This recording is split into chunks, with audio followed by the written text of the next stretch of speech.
Welcome to Afros and Audio's Black History Month interview series. My name is Talib Jasir, founder and CEO of Afros and Audio Podcast Festival, the first two-day conference for and by Black independent podcast creatives and audio professionals. I'm excited to spotlight 28 outstanding indie podcast creatives who answered the call to be a part of this series. Today, my guest is Taccara Martin. Welcome and thank you for being here. Yay, thank you for having me. I'm super excited. I feel like there should be like a pew, pew, pew, pew, pew, pew, like whenever you introduce people. Yeah, we might add that later. I don't get sound effects. That's jacked up. So thank you so much for joining me. I've had the pleasure of meeting you once before virtually. I'm looking forward to meeting you in person at the conference. I'm very excited. But tell people about yourself. We'll get into the podcast and all the amazing things that you and your husband Kenyon have done with your podcast, but definitely want to learn a little bit more about you, and you can definitely shout out Kenyon if you'd like. Yeah, absolutely. So my name is Taccara Martin. I am a accidental content creator, accidental podcaster, really come from the streets of San Bernardino, California, and I now reside in Georgia, but honestly, I have a passion and a heart for helping people overcome just toxic relationship cycles. I'm an abuse survivor. And so part of why I even got into content creation in the form that even I do it now is because I honestly kept running into women who had been through the same level of abuse that I have and things like that. And so I began to work alongside of my husband, Kenyon Martin, with really a goal.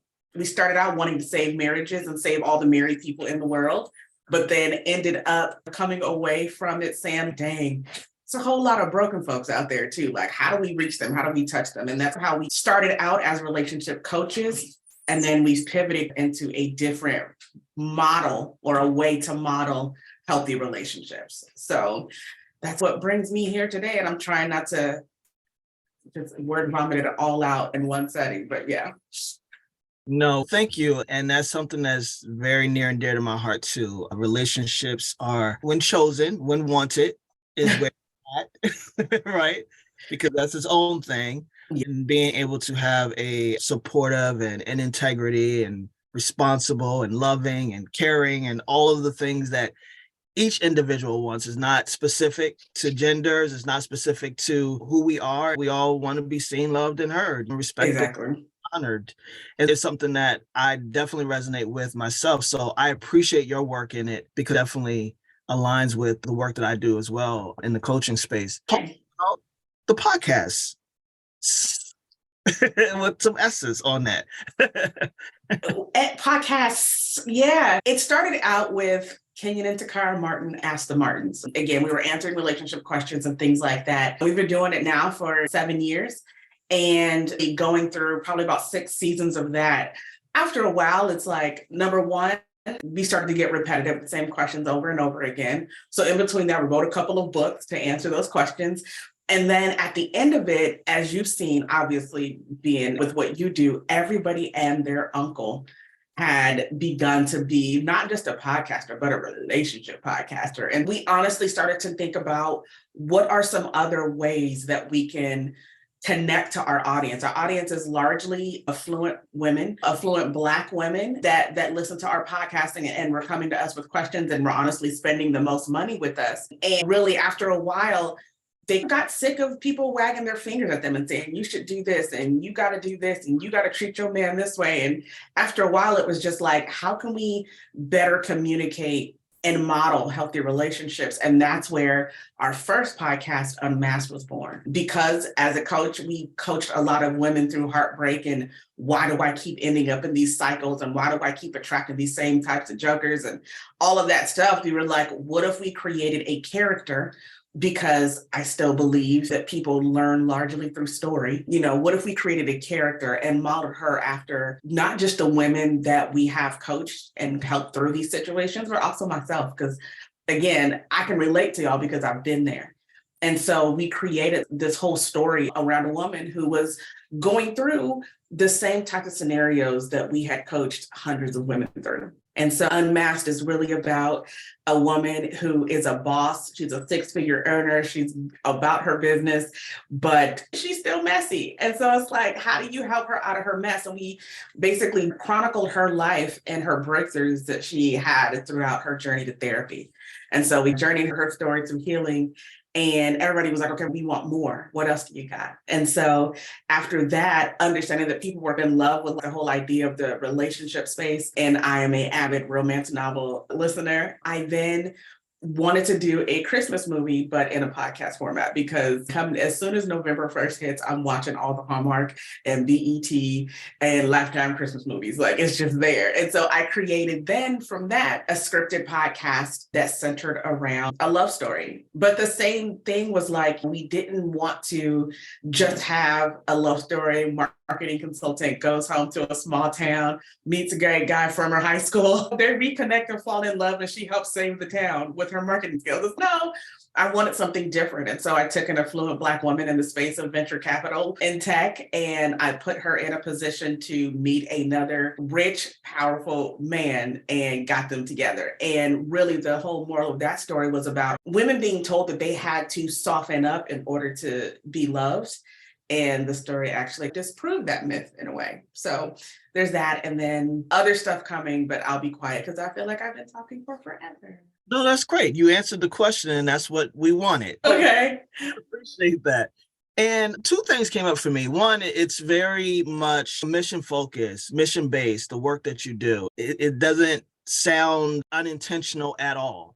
So that's very important. I love that about the work that you're doing. A lot of people, when it comes to intentionality and purpose work and that sort of thing, it's hard to fictionalize that. You want to always stay with the nonfiction aspect of it to keep it however people are used to consuming. But the fiction space is really, you meet people where they are. So I love that about the work that you all are doing. And I just want you to really talk briefly about the power that you all saw in doing this.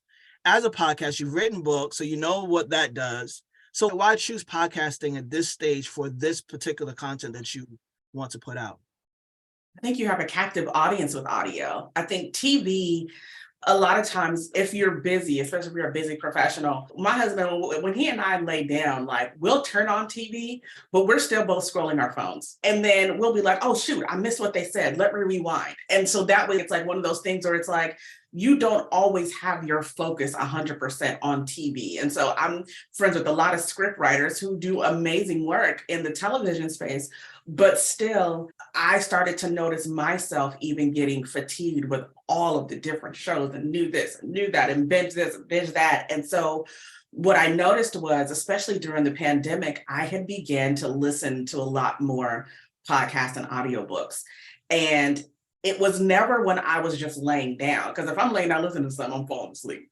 But it was always while I'm either driving or while I was doing work around my house, cleaning or whatever. And I listened, I actually paid attention. There's something that happens with your brain where you can use your motor skills, but your brain still be listening and your brain still being able to process that information. And it actually proved me correct when I started seeing the reviews come in for Unmasked, and that was our flagship show. I just wanted to know if I could do something and have it work. And so when I started to see the reviews, people started saying, listen, when is more coming? But also, like, I found myself finding things to do around the house or finding reasons to get in my car and leave just so I wouldn't be interrupted while I was listening. And so when you think about the power of story, the power of people being able to still recognize themselves, even in audio form, in the story, and then at the end of that, still be able to say, wow, this made me see myself. This made me want to go to therapy. This helped me see things differently that I've never looked at before. Like, they're literally using the term see, but all you did was heard information or heard entertainment, and it was able to change your perspective. That's awesome. We've talked before, and my passion is definitely in fiction podcasting. My first podcast ever was a 4-part limited series, a rom-com about a Black couple. Really? It's called The Fussings Until One of Us is Dead. But I say all that to say a lot of people can conceptualize these ideas, right? But it's challenging because we are used to books, visual. So what would you say was your approach, possibly your research, or however you were able to conceptualize to execute and all those things in between in order to really make this a great show that people enjoy. What was the process there for you? It started off with masterclass. And I'll be completely honest, I didn't go to film school. I didn't go to get an MFA. Like, I didn't do anything of the sort. And so that imposter syndrome, like, still kicks me in the tail heavy. But I told my husband what I wanted to do. And he was like, all right, let's get you a masterclass. Let's sit down and watch. For me, it was Shonda Rhimes. But I watched Shonda Rhimes. I watched Aaron Sorkin. I watched Issa Rae's masterclass. And I was just like, I think Shonda Rhimes was probably the most, her and Issa Rae's had the most tools in terms of the scripts. They gave you their character Bibles, they gave you all sorts of tools. Issa Rae in her masterclass gives you writing prompts and things like that. And so I literally started a nobody, just sitting on my couch. Let me just figure this out. And how I know this is a calling, and I'm gonna just put it out there, like, here's how I feel like it was God that gave this to me, is because I had never written a script in my life, but once I had pulled myself into a place where I knew I wanted to start writing, as I'm moving around my house, I literally heard dialogue of characters in my head.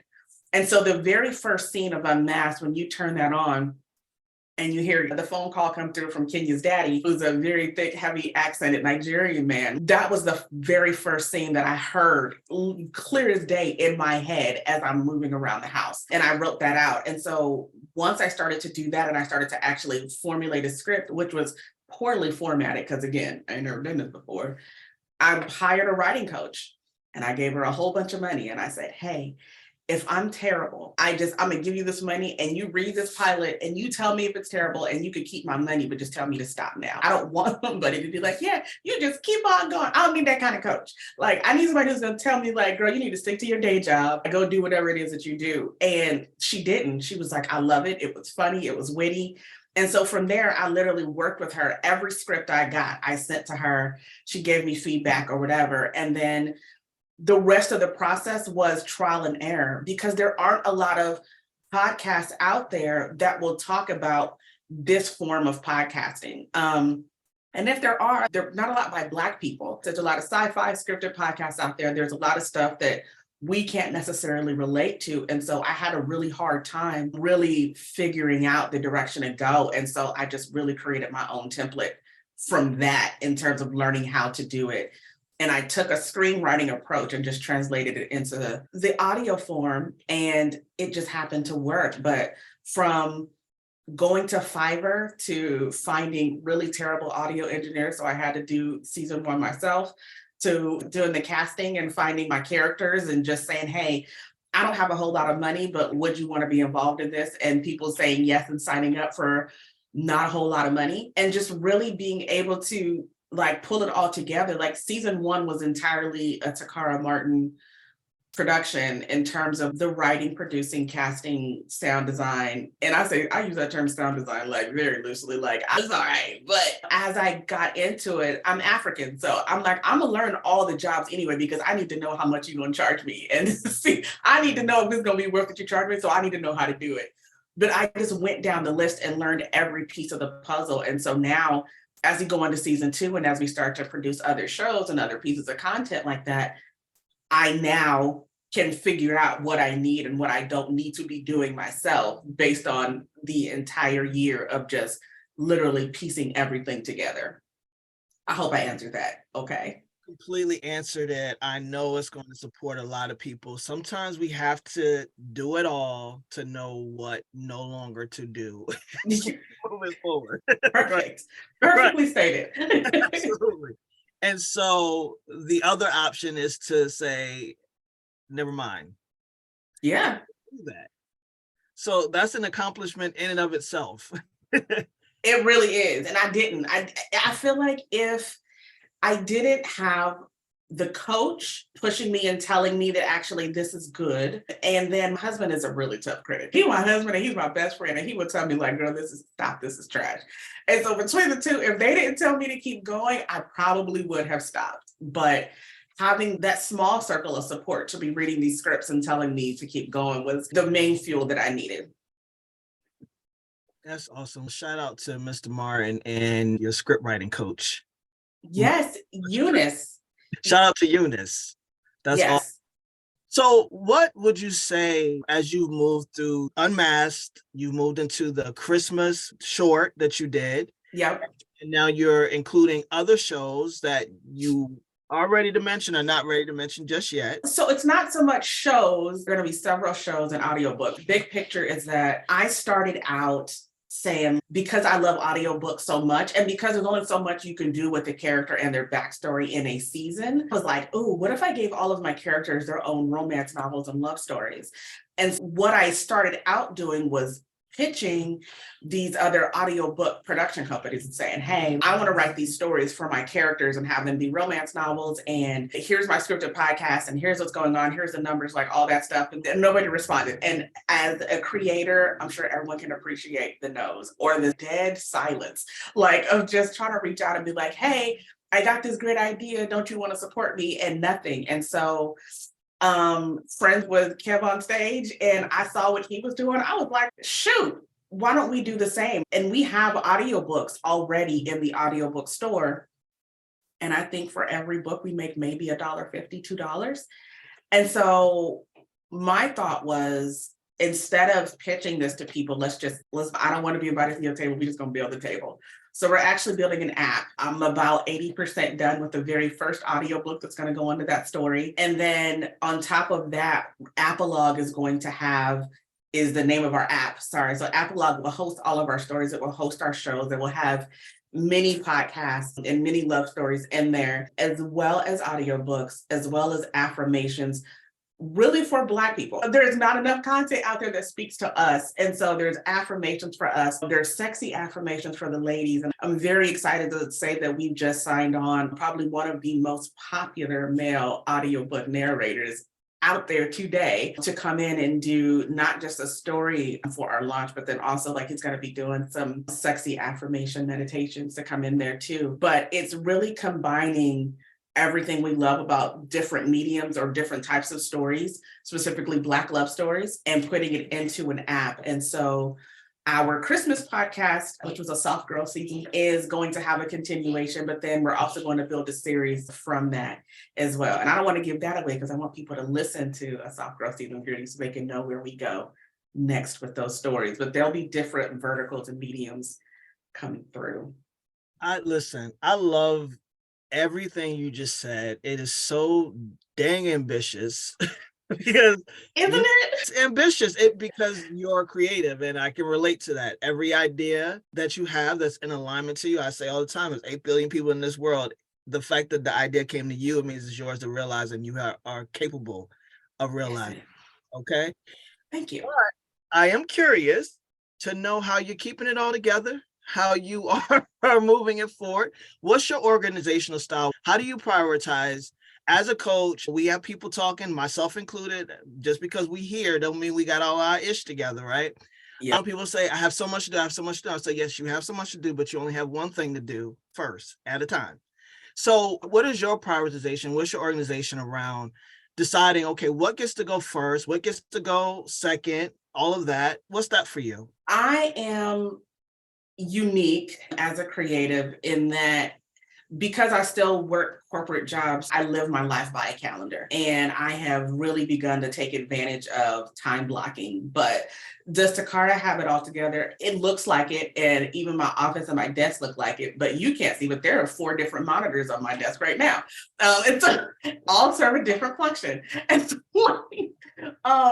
no, I don't have it all together. But what I have learned to do, I do have an assistant. Her name is Jasmine. If you need one, holler at me. She is amazing and I'm happy to share. But Jasmine handles all the stuff that I do terribly. Organization, managing my email, making sure I don't miss things, making sure I got appointments together. But then the other side of it is, as a creative, I think if there's anything that creatives can take away from this conversation right here, and I think it's the permission to operate when you have those moments of those creative spurts, and then the permission to not do absolutely anything for sometimes months at a time when that spark leaves.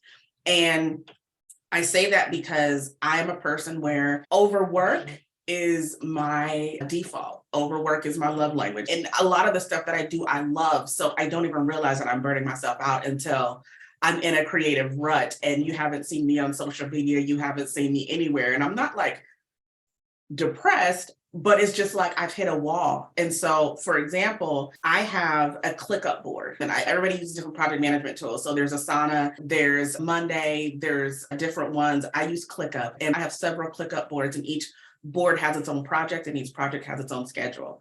And so if a creative spurt hits me, all of November, December, creative spurts hit me. I wrote that entire Christmas podcast and then shot it. And then I wrote 20,000 words to my audiobook. And I just did that and I burst through it. I'm like up in the morning, up in the night, writing or whatever. But here we are into February and I just now started writing again. And so I have all those things together, but in that project schedule, I've left time for when I just don't have it in me. And I feel like we should be able to give ourselves permission to say that's okay. And as long as I'm resting, the ideas are coming. So I throw an idea on a ClickUp board and I say, okay, here, I've got to come back to this. And I don't lose sight of my things. I keep my notes app handy for when an inspiration sparks.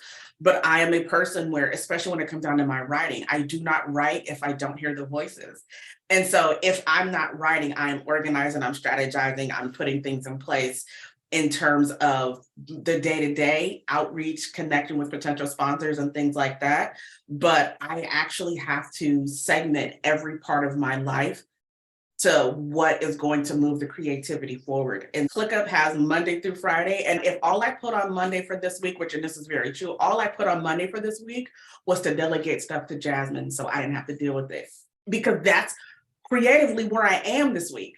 And I gave myself permission to do that. And then next week on ClickUp, I may add more things, but it was because all of November and December, I wrote my ass off. And like I gave it all to the page. And now it was like, okay, now it's time to shift. But if I didn't have help behind the scenes, I don't think I could do, and honestly, I know I couldn't do this because I've burned out myself before and then didn't know where to start.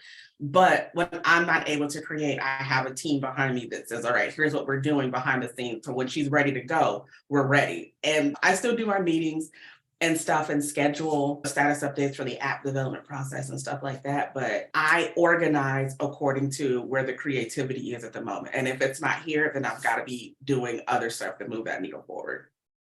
That is a great strategy. I know people will get a lot out of that because it's important as creatives and geniuses. And I'm going to go ahead and call you one of those because a lot of things you're talking about is on some zone of genius type stuff.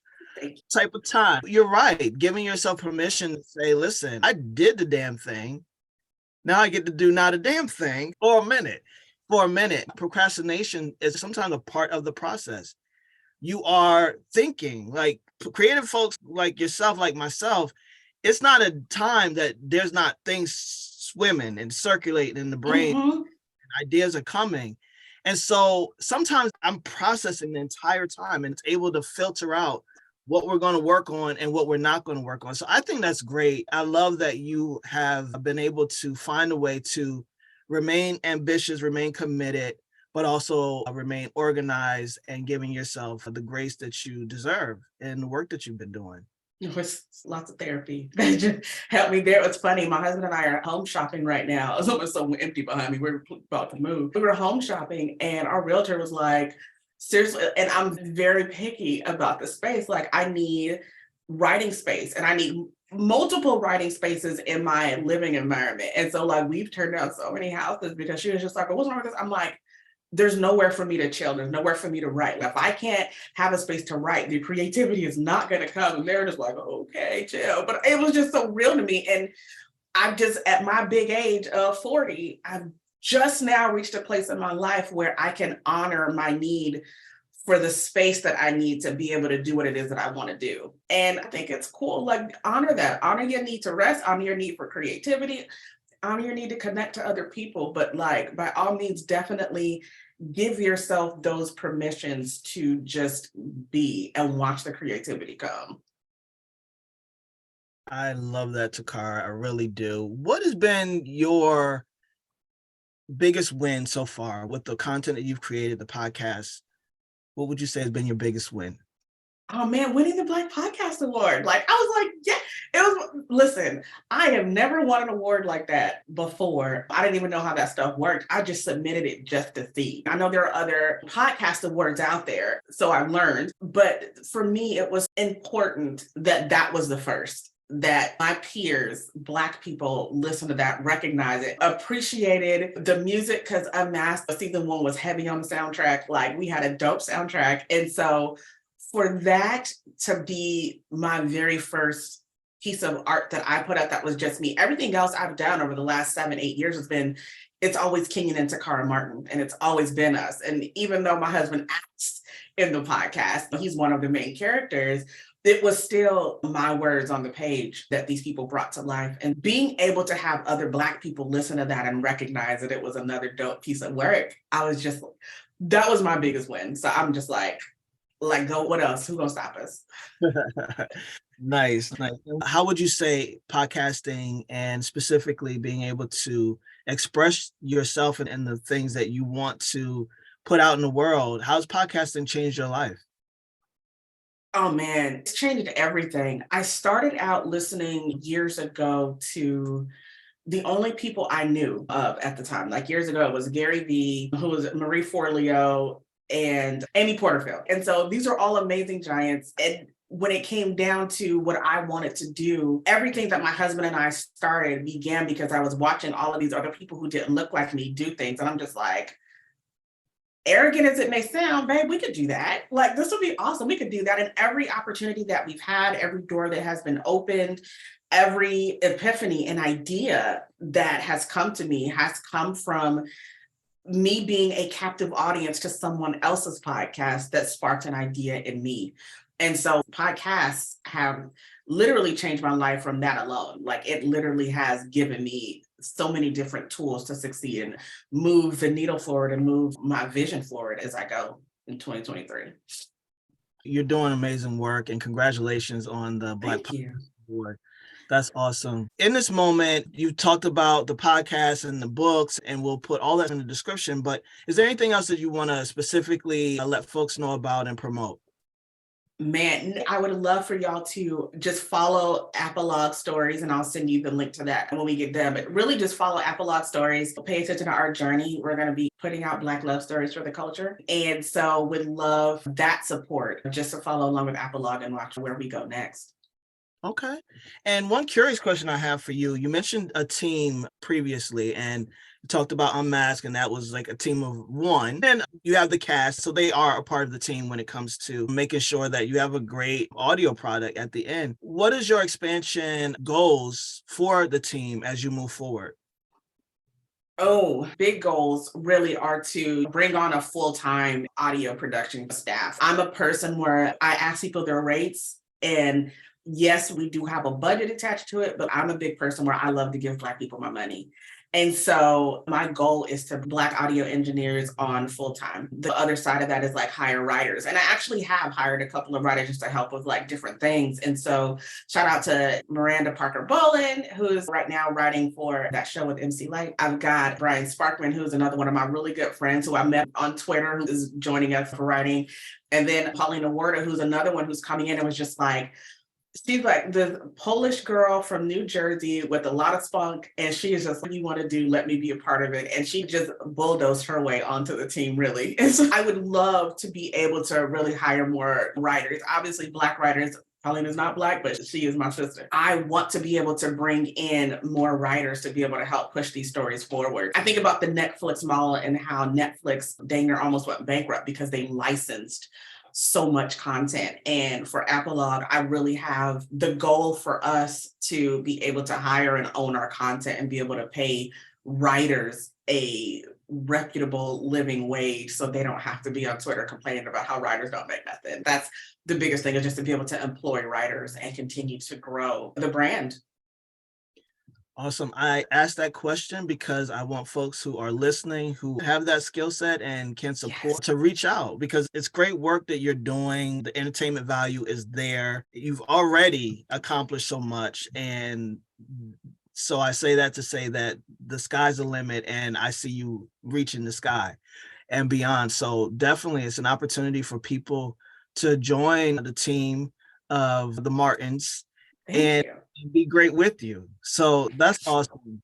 Lastly, I want you to, you've dropped a lot of jewels for the folks who are considering fiction, audio, writing, being a script writer, whatever it is. From your own experience, what would you say to encourage people who are interested in following in your footsteps?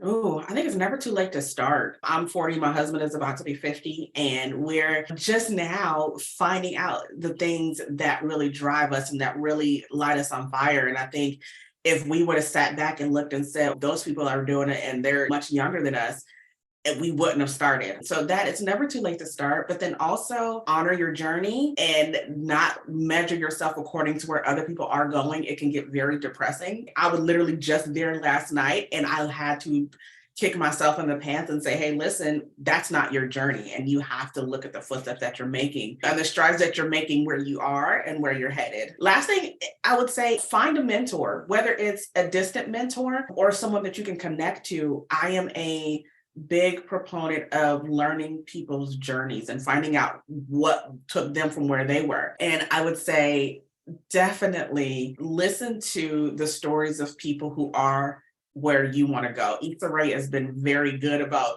putting her journey out there. Another person who I actually adopted as, I call him my bootleg mentor, his name is Pete Chapman. And his podcast actually is one of the things that actually got me a start too. Pete Chapman has a podcast called Let's Shoot, and he's a big time director and wrote a book called Transitions as a Black director in Hollywood. And I literally just reached out to Pete and was just like, can I just pick your brain and ask you questions?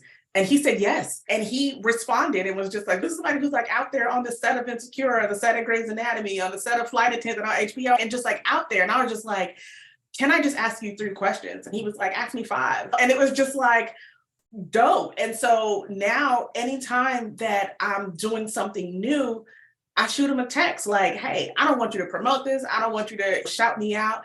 I just want you to see what I'm doing. And I want you to see that like I am taking your advice and I'm actually running with it and going forward. And I think he appreciates that. Like I'm not in his inbox or his DMs like trying to get a hookup. Like, hey, can I get on set? Put a girl on. I'm just like, hey, I see what you're doing and I'm making moves too. And I just want you to see what I'm doing. So when I see you later, whatever.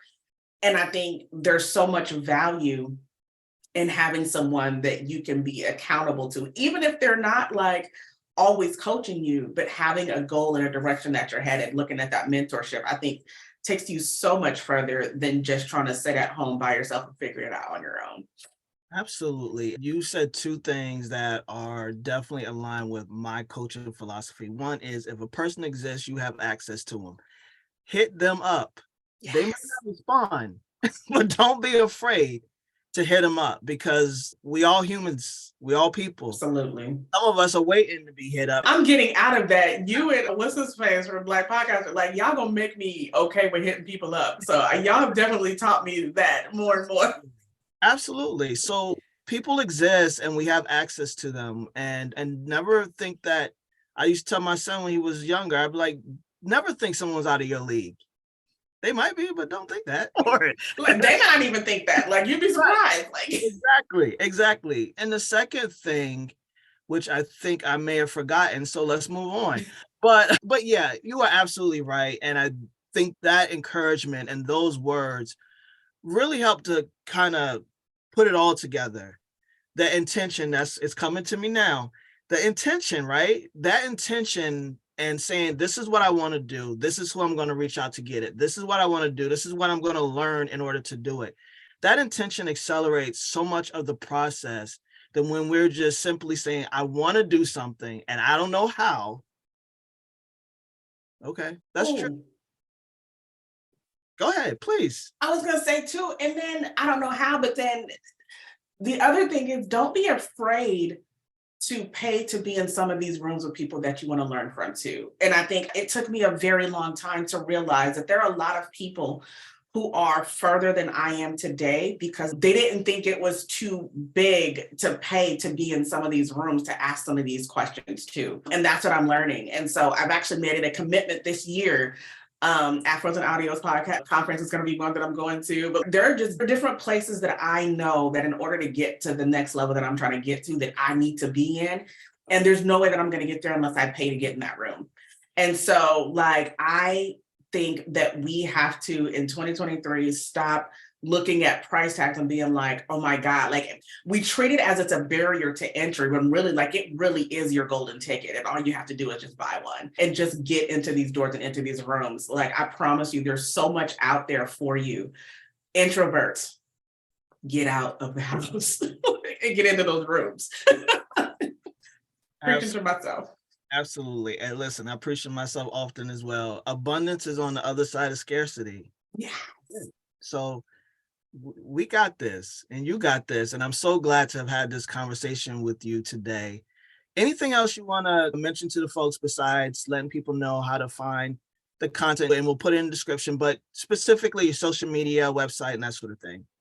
Yeah, so stay in touch with us and everything that we've got going on, because we are navigating away from coaching. It's a lot. And so we'd rather just help y'all through fictional stories. And so anything that we're going to be doing is going to be with Ask the Martins. And so, yeah, we're very excited. That's great. Any social media channels? Ask the Martins everywhere. And then that'll lead you to our other stuff. Just Ask the Martins. Got it. All right, that sounds awesome. So thank you again, Tacarra. I really appreciate it. I'm looking forward to meeting Kenyon when the opportunity arises, but I am so glad to have been introduced to you and that we're connected and that you're part of our community. Thank you for choosing us. Thank And you. let's do great work.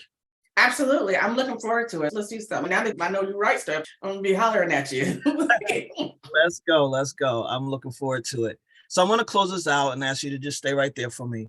All right. Okay.